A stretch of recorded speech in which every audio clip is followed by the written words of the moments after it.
A racist customer refused to be served by a black cashier, causing a tense scene in the store. What the cashier's boss did next left everyone completely speechless. Watch until the end to see how this unbelievable story unfolds.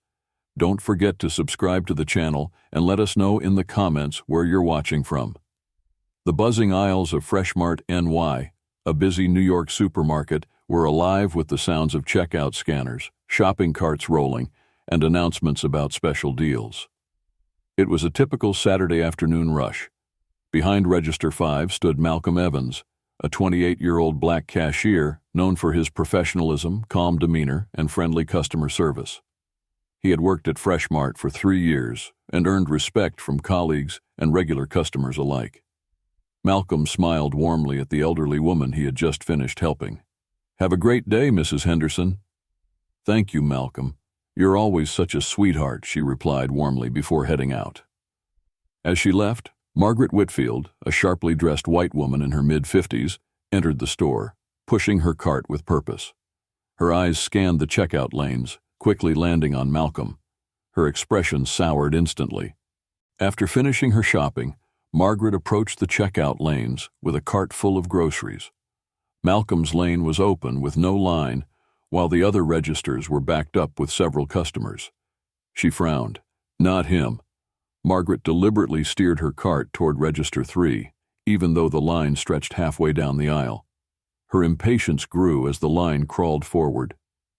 A young store employee, Sophie, noticed Margaret's frustration and approached with a friendly smile. "Ma'am, Register 5 is open if you'd like faster service," Sophie suggested, gesturing toward Malcolm's lane.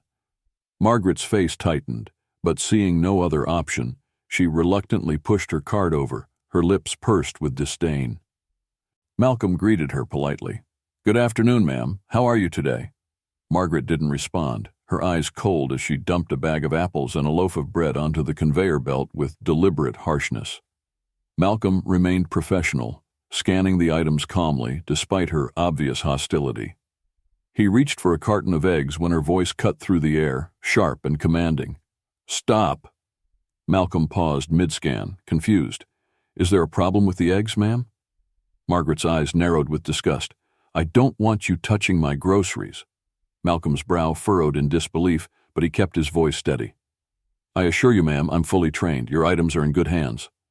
Margaret raised her chin defiantly. "I don't care how trained you are. I don't want someone like you handling my things. Find someone else."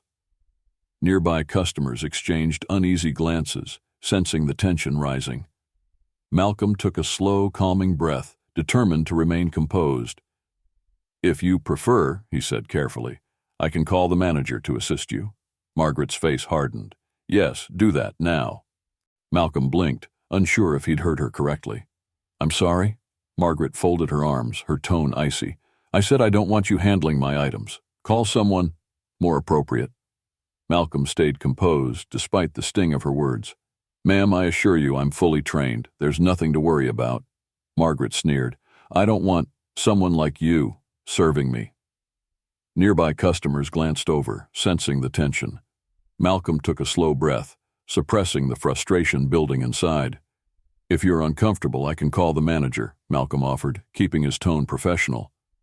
Margaret raised her chin defiantly. "Yes, do that."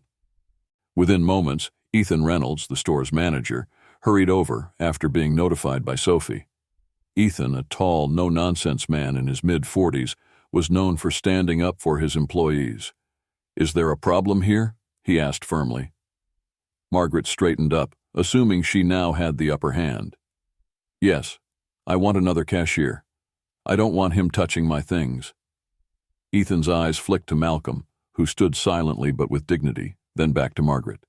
"Ma'am," Ethan said slowly, "Malcolm is one of our best employees. If there's an issue with the service he's provided, I'd like to know what it is." Margaret's expression darkened. "I just don't want to be served by someone like him." Ethan's jaw clenched, but his voice remained steady. "We don't discriminate against anyone in the store, customers or employees." Margaret's voice rose sharply. "I want another cashier. I'm a paying customer. I have the right to be served how I choose." Several customers nearby had stopped shopping, their attention locked on the unfolding scene. Some whispered among themselves, shaking their heads in disapproval.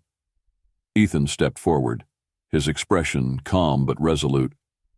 "You have the right to respectful service, just like everyone else in this store, and you're receiving exactly that from Malcolm." Margaret scoffed, her face twisted with anger.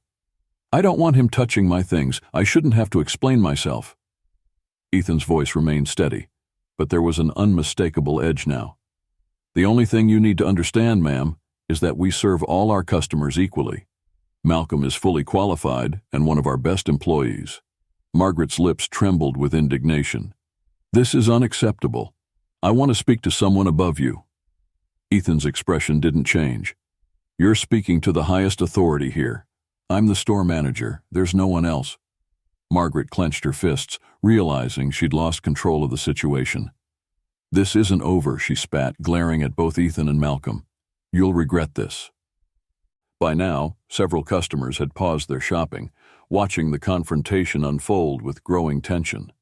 A few discreetly held up their phones, recording the incident as whispers spread across the checkout area. Ethan took a deep breath, ensuring his voice was calm but firm. "We don't tolerate discrimination in this store, from anyone. If you can't respect our staff, we can't serve you." Margaret's face flushed with anger, her fingers tightening around her handbag. "This is outrageous. You'll regret this," she hissed, snatching her purse from the counter. As she turned to leave, a voice from the growing crowd called out, "Good riddance." Margaret's head snapped around, but she saw nothing but disapproving stares. "People like you don't belong here," another customer muttered.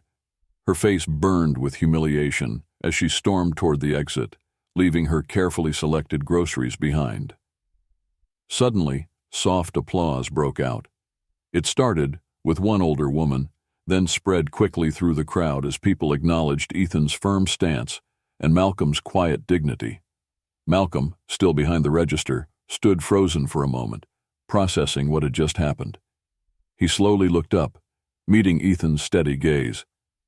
Ethan gave a small nod of reassurance, silently letting him know he'd done nothing wrong. Ethan turned back to Malcolm. "You okay?" Malcolm nodded slowly, though his hands still trembled. "Thank you for standing up for me." Ethan rested a reassuring hand on Malcolm's shoulder. "You didn't deserve that. No one does." Several customers approached Malcolm, offering words of encouragement. "You handled that with such grace," an older woman said kindly. Later that evening, a video of the incident posted online quickly went viral. Thousands praised Ethan's strong stance against discrimination and Malcolm's quiet professionalism. Freshmart NY released an official statement reiterating its zero-tolerance policy on discrimination and support for all employees.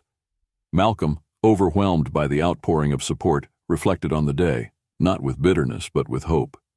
He knew he was seen, respected, and valued, not just by his boss, but by the community. Respect and kindness should never be optional.